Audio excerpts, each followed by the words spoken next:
birds because there were so many of them there.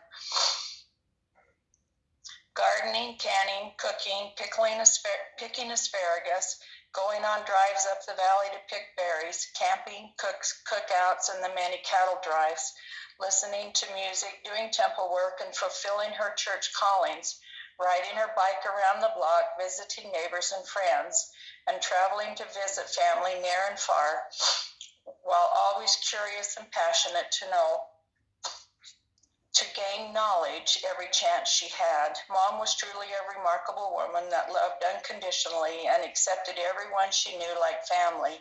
All who knew her loved her back tenfold. She always had such a hard work ethic, being able to accomplish anything and everything through the tough ranch farm life to tender and kindly mother aspects.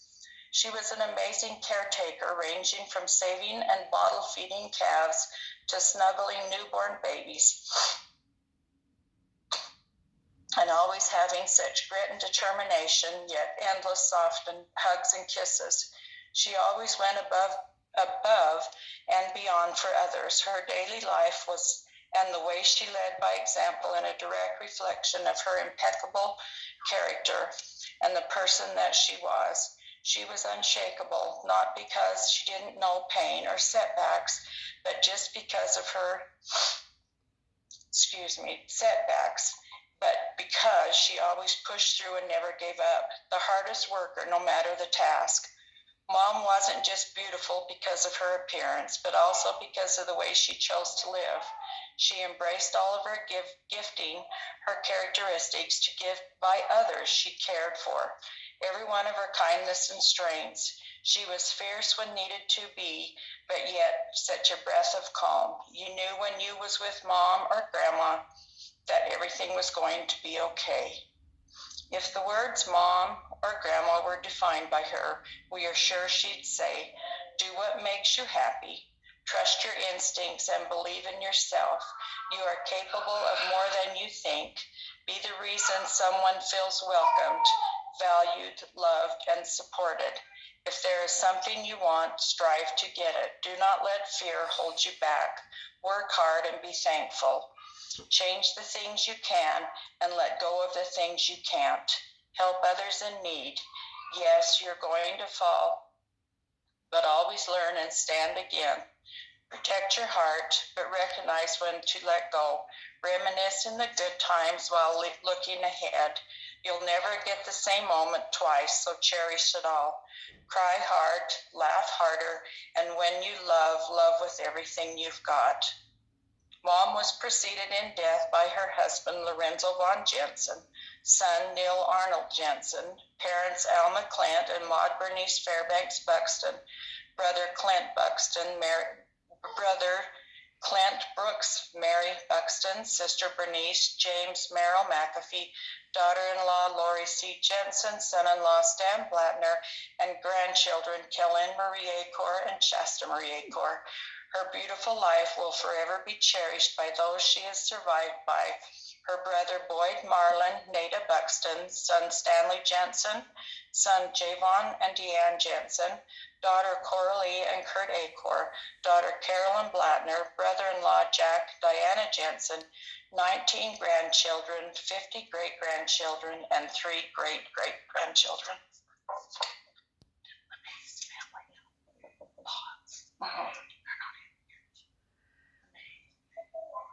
Oh.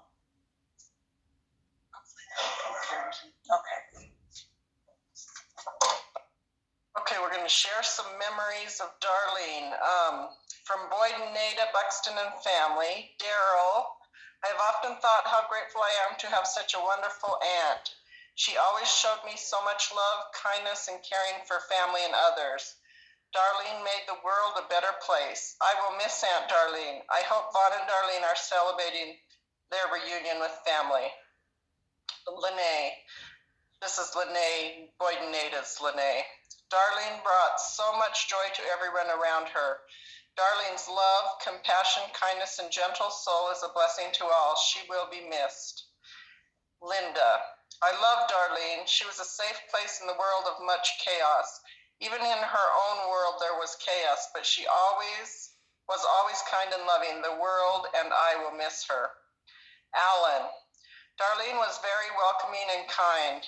She was always willing to happily do all that she could possibly do to help others. I appreciate her smile and kindness, which remain. For me, an example of how to be. Darlene made nice, frosted scone-like orange cookies with orange juice and rind. Love. I got to tell you, this is my story about Alan. Mom always told me, so he'd come, and him and Daryl would come and stay the summers and work for Dad. And Alan got parsnips out of the garden, and he was going to make, is it horseradish? I don't know, something really stinky. Because I can remember Mom, she was proud of him for wanting to do it, but they were really stinky. And I just remember her complaining about how stinky Alan's parsnips were one day. He was trying to make some. Boyd and Nada. With Darlene's work ethic, generosity, kindness, and love, she could put together an amazing family cookout over a fire with hamburgers to die for, potato salad, and all the trimmings, followed with dessert of cakes, brownies from scratch. Her peanut brittle could never be matched.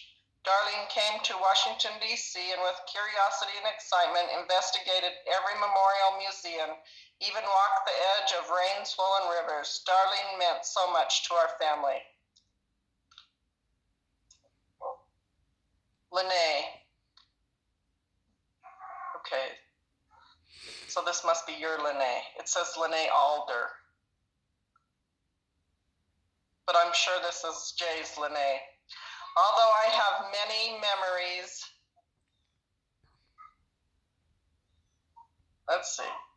Although I have many memories, there are two that have taught me life lessons. Without fail, every time I ate with Grandma and Grandpa Jensen, we all had to hold hands for the blessing. I remember thinking how strange that tradition was. Now, not every family prayer, but those most special family prayers, we hold hands. I'm thankful for the importance of prayer being reinforced by grandparents. On the desert, moving cows, Grandma was everyone's favorite. We watched and sometimes prayed for her. She was the carrier of important things: water, food, and toilet paper. If you rode off the desert in Grandma's pickup, you had better hold on because she drove crazy fast. Michelle Anderson. Some of my fondest memories growing up with Grandma Jensen is how she was always up to packing up the little Shasta camp trailer, rounding up all the grandkids and taking off to the swinging tree for a few days. The memories that she has given me, I will always be thankful for. I also remember how fun it was when she would let us grandkids play in her flower drawer in the kitchen. I will always love and remember Grandma's carrot cookies. They were my favorite. Kurt and Coralee. All of the great family gatherings, the way she loved her grandchildren and helped teach them the value of hard work. We loved how she would always call and wonder what the grandkids were doing and if they could go for a ride with her or come over and help her with anything. Being invited over for Sunday dinner and always ending up helping with the chores. Allie Acorn. I always remember Grandma accepting me as one of her own grandkids even before Dax and I got married. She always would give me a kiss on my head when I would see her and when we would say goodbye. Dax would always come stay with her every weekend when I was still in Arco, and she always had snacks and meals for us. My senior year, when Dax came to prom with me, Grandma took our pictures before the dance, and she thanked us for being there, including her in our plans. She has always been the sweetest, and I am truly blessed to have called her Grandma. Dax Acorn. My wonderful memories of Grandma. Having to crank the hand grinder for her amazing homemade relish for what felt like hours. Staying the night and watching local News 8, Wheel of Fortune, The Price of Right, the Buttercream Gang, literally the only things to watch at their house. Every time I hear a news update or watch those shows, I flash right back to being tucked in the couch. Grandma's tuna fish sandwiches. Tuna, Miracle Whip, shredded cheese, homemade relish, and crisp cold lettuce. This is the only way I can eat a tuna fish sandwich to this day. When we would harvest potatoes, she would set up a wood fire cooker in the cellar, and we could pull potatoes right off the conveyor belt, cook them, and have fixing for the baked potatoes. On long cattle drives out on the desert, we could always depend on Grandma being right behind us with a load of food and fresh water. Whenever I'd go help them feed cattle, it didn't matter if it was rain, snow, hot or cold. She was always out there working gates for Grandpa in his old John Deere feed wagon.